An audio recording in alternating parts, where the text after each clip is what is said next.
a gente sabe do conceito de janela de infecção, né? Aquele conceito de janela de infecção, a gente vai ter um evento a partir do qual a gente vai ser nosso ponto de partida para a gente tentar pesquisar uma possível infecção nos nossos hospitais, nos nossos centros de saúde, né? Esse evento pode ser algum exame laboratorial, pode ser algum exame de imagem, alguma cultura. A partir desse evento que a gente acha, não, esse paciente pode ter uma infecção. Né? Vai depender muito da forma como a gente faz a busca ativa da CCH. Né? A gente pega essa data e faz 3 dias para trás, 3 dias para frente. Então, vão ter um total de 7 dias. Uma semana que seria o nosso denominado período de janela de infecção. Nossa janela de infecção é sempre 7 dias, né? Nossa data de possível infecção, de pesquisa, 3 dias para trás, 3 dias para frente. Se a infecção estava presente na admissão do paciente, ou estava presente na internação, ou se é relacionada à assistência à saúde, né? Porque essa data de infecção. A gente precisa pesquisar se a infecção está relacionada ou não a algum dispositivo. Definir da onde que é essa infecção, qual que é o local, é do pulmão, é músculo cutâneo, é osteoarticular, é cirúrgico, é relacionado a sistema urinário. E a gente definir o primeiro dia da contagem do prazo para infecção de repetição, que é um conceito que já foi explorado no manual prévio e agora está sendo reforçado, né? Aquele conceito de infecção de repetição, acho que temos muitas dúvidas ainda, e é uma coisa que a gente precisa treinar para a gente conseguir falar na mesma linguagem todo mundo, né? Período da janela de infecção, né? A gente tem, por exemplo, nesse exemplo, no dia 8 de janeiro, uma data de realização do exame laboratório positivo, que pode ser uma hemocultura. Dia 9 teve sintoma e dia 11 teve um sinal. Um sinal, uma leucocitose, por exemplo, um sintoma, tosse. Qual que é a nossa data de infecção? O primeiro evento, o primeiro elemento necessário para a gente definir como infecção, para a CCH, para o controlador de infecção, definir como infecção. Olha, tudo que eu vou falar aqui, vou falar como controlador de infecção. Então, o primeiro elemento foi no dia 8. Então, a nossa data de infecção vai ser no dia 8. Sempre vai ser o primeiro evento que a gente acha relacionado a aquela infecção. Outro exemplo aqui, no dia 9, tem um exame de imagem positivo, um raio-x de tórax com uma condensação. No dia 10, um exame laboratorial positivo, uma hemocultura. No dia 7, um sintoma X. No dia 12, sintoma Y. O primeiro elemento, a nosso ponto de partida vai ser do dia 9, que a gente suspeitou de uma pneumonia porque vimos um raio-x com condensação. 3 dias para trás, 3 dias para frente, fazemos nossa pesquisa de sinais, sintomas e exames laboratoriais. O primeiro elemento foi no dia 7, então nossa data de infecção vai ser dia 7. E quando que a gente vai considerar se a infecção é relacionada à assistência à saúde ou se é uma infecção da comunidade? Isso daqui, o conceito mudou um pouco, porque antes a gente trabalhava com horas, né? Antes a gente trabalhava com 48 horas. Não é mais para trabalhar com horas. A gente não trabalha mais com horas atualmente. Vamos trabalhar com D1, D2, D3, D4, D5. Como assim? Paciente interna no hospital no dia 5 de janeiro. Independente se ele interna às 7 da manhã ou 22 da noite, 22 horas. Independente disso, o dia 5 de janeiro sempre a gente vai considerar D1. O dia 6 de janeiro, D2. No dia 7, D3, e assim sucessivamente. Então, independente do horário do internamento, a gente vai trabalhar com D1, D2, D3. Sendo que D1, D2 vão ser da comunidade ou relacionada ao local prévio onde o paciente estava, e a partir do dia D3 que vamos considerar IRAS. Então, assim, é similar, mas não é igual, né? Não trabalhamos mais com 48 horas definidas, porque antes ficamos procurando horário da admissão do paciente para a gente conseguir fechar as 48 horas. Agora, tem prós, tem contras, pode ter críticas, mas é a definição da Anvisa que devemos seguir para falar a mesma linguagem, termos os mesmos indicadores similares. Agora vamos trabalhar com D1, D2, D3, D4, independente do horário.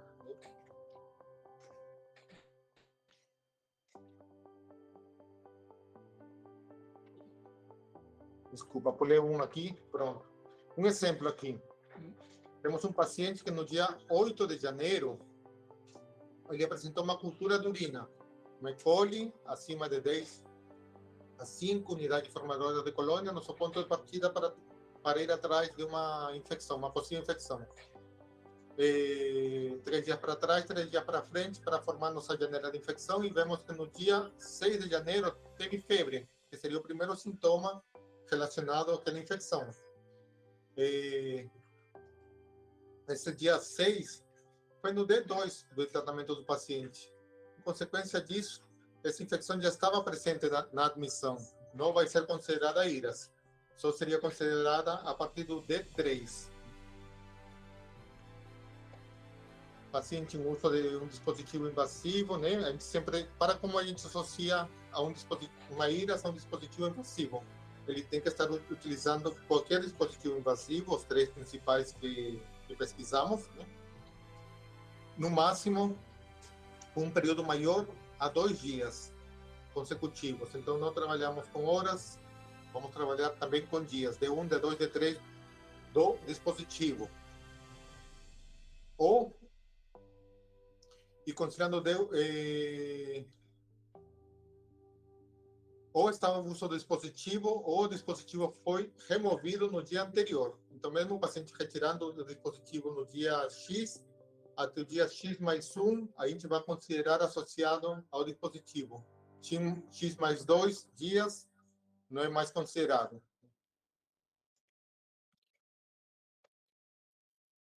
Então, aqui o que a gente falou, dispositivo retirado e inserido um novo dispositivo no mesmo dia ou no dia seguinte, não se inicia uma nova contagem. O que é isso?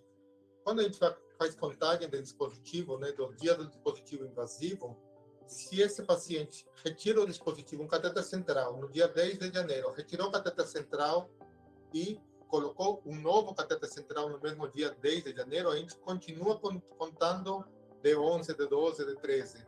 Não reinicia a contagem. Se o paciente está usando um catéter central no dia 10 de janeiro, retira o catéter e no dia 11 coloca um novo catéter central, continua a contagem, não para. De 10, de 11, de 12 do catéter. E se o paciente está usando o dispositivo invasivo, CVC, no dia 10 de janeiro retira o catéter, no dia 11 fica sem catéter central e no dia 12 coloca um novo catéter, então ele ficou um dia, 24 horas sem catéter, sem o dispositivo invasivo. Nesse caso, a gente vai iniciar uma nova contagem do novo dispositivo invasivo. Por que isso?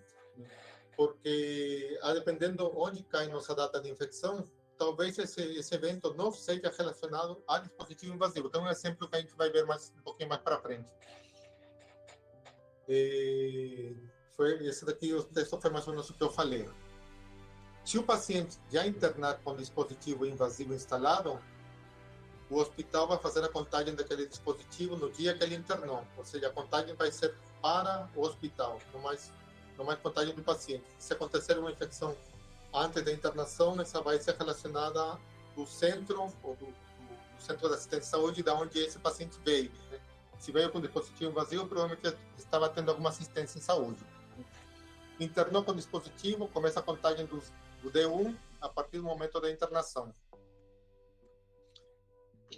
Então, aqui mais ou menos o que a gente falou, né? No dia 5 de janeiro, o paciente interna sem dispositivo, no dia 6, tem instalado um dispositivo invasivo, no dia 7, o D2 do dispositivo, em consequência, a gente não associa. A partir do dia 8, quando seria o D3 do dispositivo, que vai ser considerada IRAS, se for a data da infecção a partir daquele dia. Dia 8, dia 13 de janeiro, D8 do dispositivo é retirado. Aí, consideramos IRAS ainda. Dia 14 de janeiro, o paciente está sem dispositivo, mas ele tem 24 horas de retirada do dispositivo, ainda associa IRAS. a partir do D2, índice positivo, que não vamos mais ter associação com IRAS para aquele evento. Aqui um exemplo, né? Dia 6 de janeiro, instalamos um ventilador mecânico, um tubo, né? IoT. Dia 5 é retirado da ventilação mecânica. Dia 11, paciente sem ventilação mecânica. Então, nessas datas ainda vai ser considerado IRAS, porque estaria 24 horas sem dispositivo. Dia 12, instalado um novo ventilador mecânico. Então, vai ter uma nova contagem. E, em consequência, nesse momento, se acontecer uma data de infecção aqui no dia 12 de janeiro, essa infecção não vai estar relacionada ao dispositivo, nem ao novo dispositivo, nem ao dispositivo prévio. Então, assim, quando a gente faz essa contagem, vai ter uma pequena janela de momento que não vai ser IRAS associado ao dispositivo. Então, por isso que a gente tem que ter um cuidado em fazer essa tabelinha para a gente conseguir visualizar melhor os momentos, né, as janelas de infecção. Né? Dia 2 também, dia 13 de janeiro, não seria associado, a partir do dia 14 teria uma nova associação, uma nova IRA relacionada ao dispositivo, e assim vai sucessivamente. Quando o paciente interna, né, se a partir do internamento, se tiver uma infecção D1 ou D2 de internamento, a gente vai associar a unidade prévia da onde veio, se for outro hospital, se for UTI, se for uma enfermaria, né? E a partir do dia 3 que a infecção vai ser associada ao local onde esse paciente está atualmente. Esse conceito continua igual, né? Novamente, importante agora é não trabalhar mais com horas, a gente trabalharmos com D1, D2, D3, D4. E a infecção de repetição. O que é isso? A gente sempre tem algumas dúvidas, né, em relação à infecção de repetição. Por exemplo, pacientes que estão na UTI e, de repente, um paciente, em determinado momento, aquele paciente super complicado, cheio de cirurgias, procedimentos invasivos, e que aparecem duas infecções com micro-organismos diferentes. E aí, será que a gente notifica só uma, notificamos duas, notificamos três? O que o manual disse, né?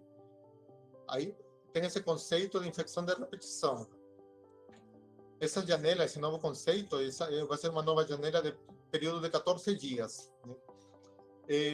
Nesse período de 14 dias, se acontecerem dois eventos relacionados à mesma topografia, a gente, independente de se são micro-organismos diferentes, bactérias diferentes, a gente vai considerar só uma infecção nesse período de 14 dias. Né?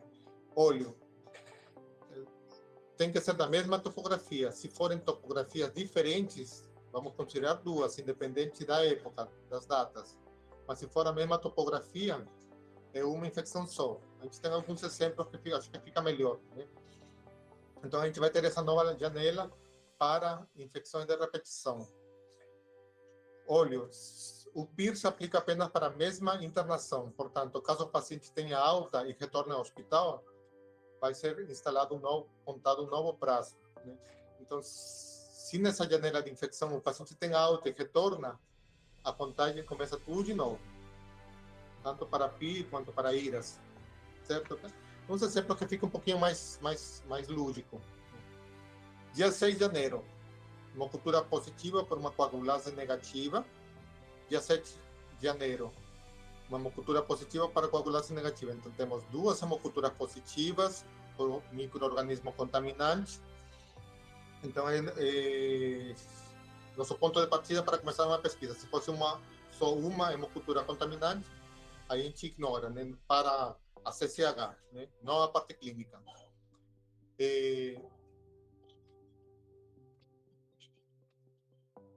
Duas hemoculturas.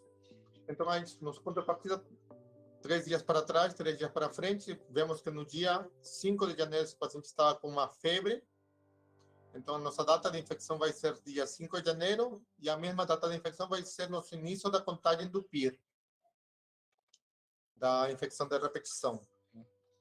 Aí vemos que no dia 14 de janeiro, essa pessoa, no dia 15 de janeiro, desculpa, 15 de janeiro, essa pessoa tem uma hemocultura positiva para Acinetobacter. então tínhamos um coaguláceo negativo, e no dia 15 de janeiro, uma outra bactéria, na mesma topografia, sangue. Mas no dia 15 de janeiro, esse paciente está no D11 do PIR, então está dentro da janela do PIR. Em consequência, a gente vai notificar só uma infecção por Staphylococcus coaguláceo negativo e Acinetobacter. Mesma topografia, independente de se são bactérias diferentes.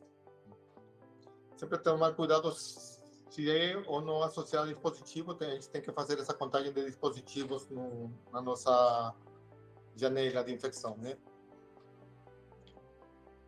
Outro exemplo, no mesmo dia 6 de janeiro, coaguláceo negativo, 7 de janeiro, hemocultura com coaguláceo negativo, febre dia 5 e data de infecção dia 5, início da contagem do PIR dia 5. No dia 15, tem uma urocultura positiva para E. coli.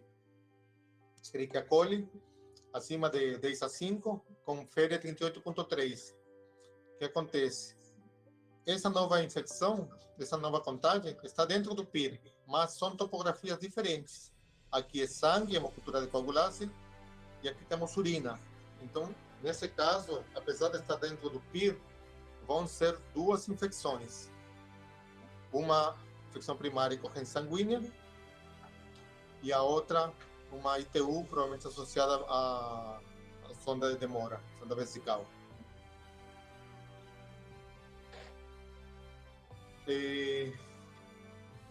Infecção primária e corrente sanguínea associada ao catéter central, né, para crianças acima de 28 dias e adultos, né.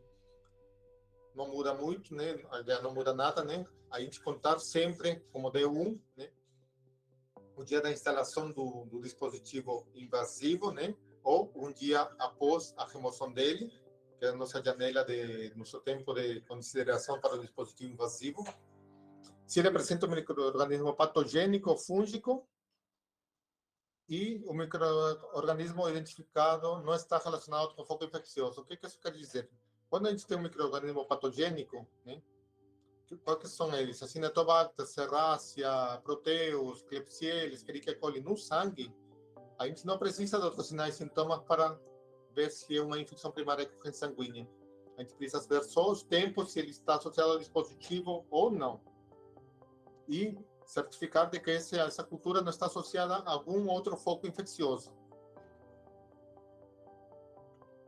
Diferente de quando a gente tem micro-organismos contaminantes, né? A gente tem que verificar a temporalidade do dispositivo invasivo e a gente precisa ter sintomas, né? Quais são esses contaminantes? Para que todo contaminante, a gente precisa ter duas hemoculturas: Corynebacterium, Bacillus, Propionibacterium, Staphylococcus coaguláceo negativo, Streptococcus viridans, Aerococcus, Micrococcus. Aqueles contaminantes de pele. Todo contaminante de pele precisamos de duas hemoculturas coletadas no mesmo dia ou, no máximo, no dia seguinte. Se as culturas tiverem intervalo de 48 horas, de 2 dias, não são mais consideradas. CCH é objetiva. Não preencheu o critério, não considera IRAS. Preencheu, considera. Quando é contaminante de pele, em duas hemoculturas, a gente precisa ter sinais e sintomas também. Essa aí é a diferença com os micro-organismos não contaminantes. Aqui, o micro-organismo patogênico, a gente precisa só a hemocultura positiva. Sim, não precisamos ter febre, nem leucocitose, nada disso. Diferente dos contaminantes. Janela de infecção, né? Aqui um exemplo, né? No dia 7 de janeiro, essa pessoa teve uma hemocultura com Acinetobacter baumannii. Então, assim, 7 de janeiro, veio uma hemocultura com Acinetobacter baumannii e não preciso fazer mais pesquisa, não preciso gastar mais meu tempo de CCH. Já fechou. Se ele teve febre ou não teve febre, se teve uma leucocitose, não teve leucocitose, não interessa mais. Já fechou para mim como infecção. Agora eu preciso saber se essa infecção está associada a catéter ou não. A hemocultura no dia 6, então a gente vai considerar associada ao catéter.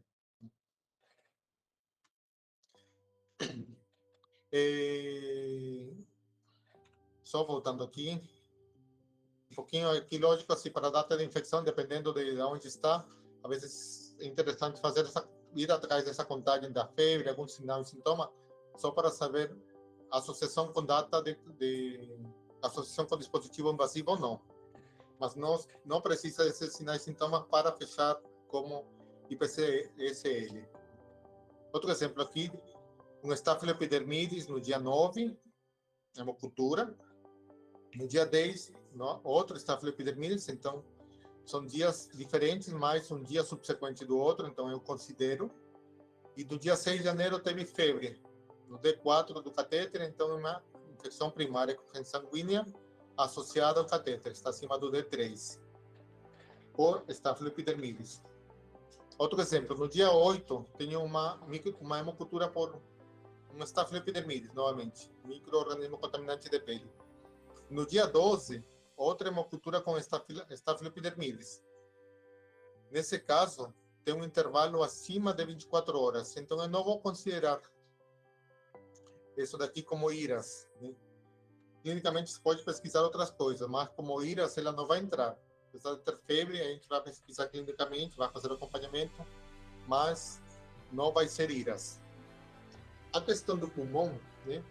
A gente sempre ir atrás dos critérios, né? Porque a gente não consegue decorar, mas sempre lembrar que se o paciente não pode ter doença cardíaca ou pulmonar de base, porque se tiver, a gente precisa seriar o exame de imagem.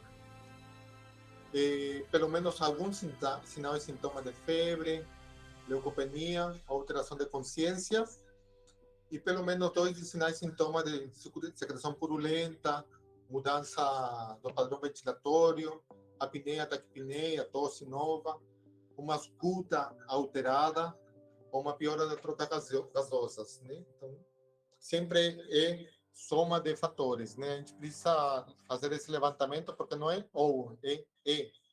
Então, critérios radiográficos, critérios laboratoriais e critérios clínicos. Sempre tem que preencher os critérios para a gente considerar uma PAV. Essa daí era a clínica, né? PAV clínica. Agora, PAV laboratorial é a mesma coisa, esse slide é igual ao anterior, só que acrescenta a cultura. Como que a gente vai considerar uma PAV laboratorial, né? Se tiver uma hemocultura, tiver todos os critérios de uma PAV clínica, mais uma hemocultura positiva que a gente não consegue relacionar com outro foco.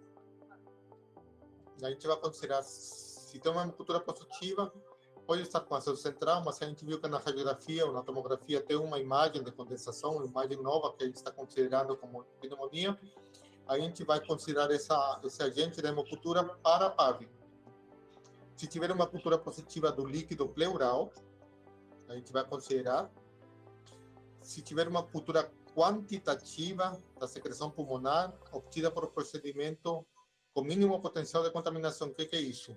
Lavado broncoscopia, lavado broncoalveolar, algum escovado protegido, que é por broncoscopia também, e aspirado traqueal. Na nossa realidade, é mais difícil a gente fazer isso. A gente não faz broncoscopia de rotina em todas as PAVs, né? E a gente termina utilizando simplesmente o aspirado endotraqueal. Então, a gente tem muito cuidado com esse aspirado endotraqueal, porque pode ser contaminante, porque depende muito da técnica como ele foi realizado, e a gente tem que tomar conta se as unidades formadoras de colônias, né? Você fala em 10 a 5, 10 a 6, dependendo do grau de possível contaminação que a gente tenha na nossa unidade. Acho que cada um conhece a sua unidade, e a gente tem que tomar cuidado com isso e colocar cortes específicos, né? O ideal é fazer com broncoscopia. Quando tem broncoscopia, a gente considera. Quando não tem broncoscopia, a gente analisa. Bacterioscopia do lavado broncoalveolar, com acima de 5% de leucócitos e macrófagos contendo micro-organismos. Ou seja, quem tem a possibilidade de fazer um lavado broncoalveolar, mesmo sem cultura, pode pedir uma análise de lâmina para ver se tem leucócitos e macrófagos com micro-organismos intracelulares, né? Acima de 5% já consegue fechar, já seria um critério para fechar PAV, microbiologicamente. Cultura positiva de tecido pulmonar, ou seja, de biópsia pulmonar. ou um exame histopatológico de uma biópsia, mostrando que tem bactéria ou algum micro-organismo fúngico lá dentro. Né? E as sorologias, né? Sorologia para vírus, bordetela, legionela, clamídia, micoplasma. Aí a gente tem os valores da sorologia. Acho que se, quando a gente tiver essa oportunidade de fazer a sorologia, vale a pena a gente ir atrás do manual para a gente ver se preenche o critério ou não. Dia 12, né? Outro exemplo, dia 12 de janeiro. Exame de imagem com infiltrado. Um exame de imagem com infiltrado e uma ausculta positiva com piretroca gasosa. Então, suspeitamos de uma infecção, uma PAV. Nossa janela de infecção 3 dias para trás, 3 dias para frente. Temos que dia 15 já estava com uma leucocitose, que esse paciente não tinha. Desculpa, no dia 10, né? Já está com 15.000 leucócitos. E no dia 10 está no D5D, ventilação mecânica. Então, a gente vai associar isso daqui ao dispositivo invasivo. Que nossa data de infecção seria no dia 10 de julho, né? Uma PAV para o 10 de julho. Clínica, porque a gente não tem cultura nesse exemplo. ITU, né? ITU, lembrar que para pacientes acima de 3 anos, esses critérios, abaixo disso a gente tem outros critérios, outros manuais, né? Se tem algum sinal, sintoma de infecção urinária, febre, algum sintoma de dor suprapúbica, desconforto lombar, hematura, urgência miccional, disúria, aumento de dimensão da frequência, e possui uma urinocultura positiva, né? Acima de 10 a 5. Então, sinais e sintomas de infecção urinária e uma uricultura positiva, e se está em uso de catéter venoso, catéter vesical de demora. Tem que preencher o critério, né? Então, naqueles pacientes com lesão medular, por que o novo critério traz isso? Porque é comum, né? Numa UTI, paciente internado, a gente tem paciente com uma lesão medular que ele não sente, não tem sensações do local da lesão para baixo. Então, disúria, dor suprapúbica, eles não vão ter isso daí, né? Eles já têm uma incontinência urinária de base, né? Então, a gente analisa se ele está com um dispositivo invasivo, sonda vesical de demora sim ou não. A gente vê o tempo de sonda vesical de demora, conta o D1, e a retirada, e analisam sinais e sintomas. Sinais e sintomas dele vão ser um pouco diferentes. A gente vai analisar se ele tem febre ou não, se ele tem hipotermia, se ele teve piora da incontinência. É um paciente já incontinente. Mas será que ele teve piora da incontinência? Então a gente suspeita de uma ITU. Piora da espasticidade, a parte neurológica do paciente, queda do estado geral, se tiver uma disreflexia autonômica, às vezes o paciente está indo bem e começa a ter algum grau de dor no locais onde ele tem sensação e aparecem picos hipertensivos. Isso daí pode ser uma resposta autonômica a um processo infeccioso, causando picos hipertensivos num paciente que não tem pressão alta. E, lógico que todo esse contexto, né? Isso daí não vai ser sinal de infecção, mas assim, para CCH é um ponto que a gente precisa suspeitar de uma possível infecção. E a gente vai atrás das culturas, né? Nesses casos, vai fechar só com cultura. Se tiver uma urinocultura positiva, 10 a 5, e a gente acha algum sinal possível de infecção para esse tipo de pacientes, então a gente fecha como ITU associado a dispositivo invasivo, né? Por exemplo, um exemplo aqui, a gente tem no dia 8 de janeiro, uma urinocultura positiva para E. coli, escrita coli 10 a 5, de unidade formadora de colônia. No dia 7 de janeiro, teve episódio de disreflexia autonômica. No dia 6, piora da espasticidade. Isso daqui a gente conversa com o plantonista, né? Com o médico assistente, para tentar elucidar melhor esses sintomas, né? Ver se condiz ou não. Mas uma urinocultura positiva com uma alteração do sistema autonômico do paciente naquele momento, o paciente que estava indo bem, e de repente começa a ter alguma alteração medular autonômica do sistema nervoso central, uma coisa que ele não tinha, e aparece uma cultura, talvez a infecção que levou a uma alteração clínica dele. E essa infecção apareceria com outros sintomas, né? Isso é uma coisa que a gente precisa conversar lá com o médico assistente dele, para ver se o padrão mudou ou não. Para a gente, como CCH, nós conseguirmos fechar esse critério, né? Gente, esse daqui, eu não vou explorar isso daqui, mas achei legal porque são praticamente fluxogramas para a gente...